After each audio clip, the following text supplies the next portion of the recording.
Hi everybody, thanks again for tuning in to this week's episode of 5 Minute Finance. My name is Colin and I'm a financial advisor here at IHT Wealth Management in Chicago.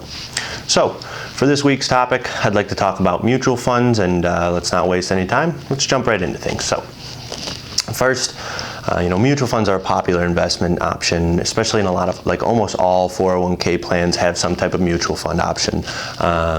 They're really popular, especially among young investors, people who are, maybe not as in tune with the markets, and they just don't have the time to do research and things like that. So, I want to take a step back and just first start off with what is a mutual fund.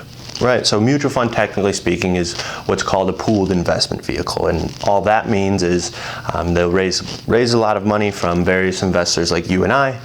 They aggregate that kind of all into one big pool, and then they invest it accordingly.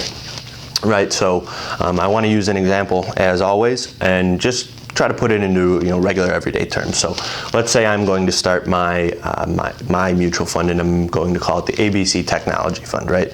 And what that means is I want to start a mutual fund, and I'm going to try to grow the assets in the portfolio by investing in technology, right? And with mutual funds, you can have a number of different investment objectives and motives to do that. You could invest in, it could be anything. It could be healthcare. It could be foreign stocks and bonds. You could be trying to produce income. But for this example, I'm just going to use technology, right?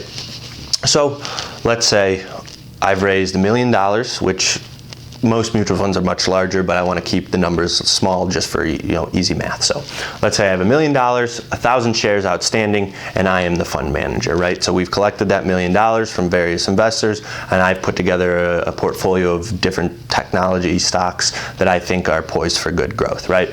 And it could be 10, it could be 80 stocks, anything in between. I kind of have the freedom to run my portfolio as I see fit. So let's say you see everything that I've done, you think I'm a trustworthy person, you like my ideas, and you buy one of those shares, right? So, and so the way mutual funds work is the fund itself owns the actual stocks and bonds or whatever they are investing in, and then you as an investor own a portion of the portfolio. So, and again, what that just means is, so we're just using that $1 million.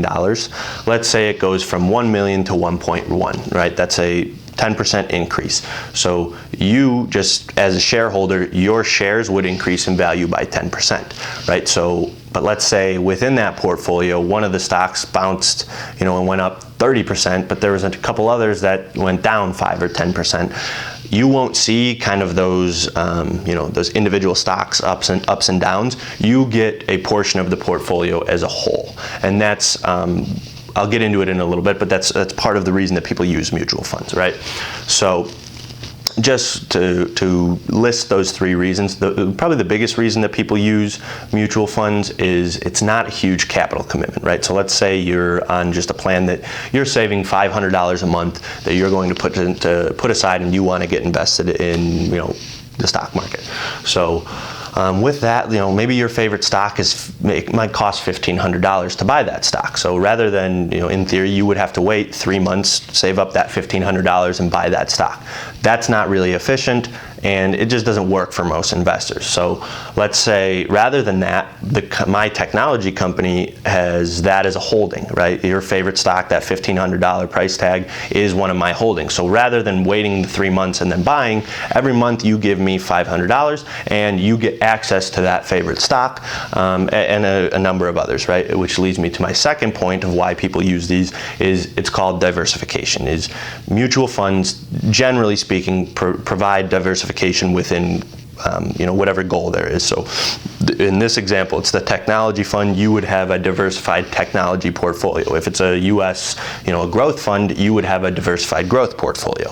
And the way that works is kind of what I talked about earlier is, those individual stocks. If your favorite stock, let's say you have that $500, everybody's heard the phrase, don't put all your eggs in one basket. And that's really the problem that mutual funds have become a great solution for, right? So if you have that say $500, let's say you don't want to buy a mutual fund, so you every month you save that $500.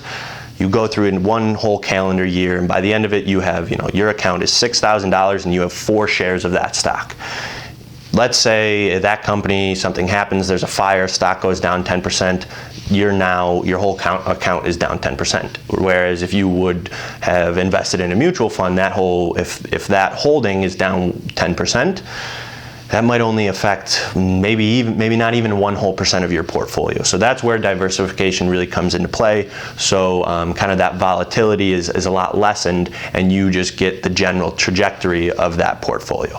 And lastly, one of the other reasons people use mutual funds is you get professional management at a kind of usually a low cost, right? So the fund manager, and in this technology example, that would be myself, is I would say I have a good feeling for the technology sector and some of these companies that we were going to be invested in, and that's my job, right? That's my profession, and I'm worried about that. So rather than you as an individual having to worry about those tech companies, you rely on someone like myself to put together a good portfolio. So that's it.